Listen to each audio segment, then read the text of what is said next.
अब अन्य खबरों का रुख करते हैं, आगे बढ़ते हैं और आपको ये बताते हैं कि आखिर सोने और चांदी की कीमतों में इतना उतार चढ़ाव क्यों आ रहा है। आखिर ये कीमतें कहां तक जाएंगी और आपको मौजूदा स्थिति में सोना चांदी खरीदना चाहिए या नहीं खरीदना चाहिए। कल जब 9 बजे हम आपको ये खबर बता रहे थे कि किस तरह से सोने और चांदी की कीमतों में इजाफा हो रहा है, कौन कौन से देश सोना खरीद रहे हैं, कैसे वो यूएस बॉन्ड से अलग होना चाहते हैं, उसी दौरान एक क्रैश देखा गया कीमतों में, ठीक उसी वक्त जब लगभग ब्लैक एंड व्हाइट का ये शो चल रहा था।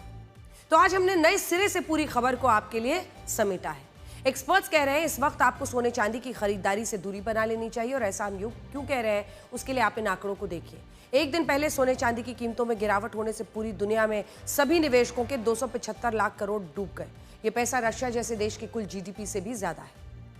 India Boolean and jewellers association के मुताबिक 29 जनवरी को 10 ग्राम सोने की कीमत 1,75,340 रुपए थी, जो सिर्फ 24 घंटे में 1,65,795 रुपए हो गई। यानी 10 ग्राम सोने की कीमत एक दिन में 10,000 रुपए नीचे आ गई, जो 5.4% की गिरावट है, 5.4%। अब ऐसे ही चांदी में आई 29 जनवरी को 1 किलोग्राम चांदी 3,69,000 रुपए, जो आज 3,39,000, यानी 40,000 की गिरावट, लगभग 10-10.5%।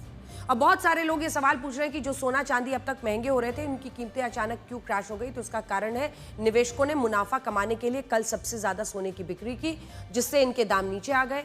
और दूसरा कारण यह है कि अमेरिका ने अपने फेडरल रिजर्व के चेयरमैन को बदलने का ऐलान किया है, और क्योंकि फेडरल रिजर्व जो ब्याज दरें करता है उससे सोने की कीमतें सीधे तौर पर प्रभावित होती हैं, इसलिए इसका कल सोने की कीमतों पर असर पड़ा।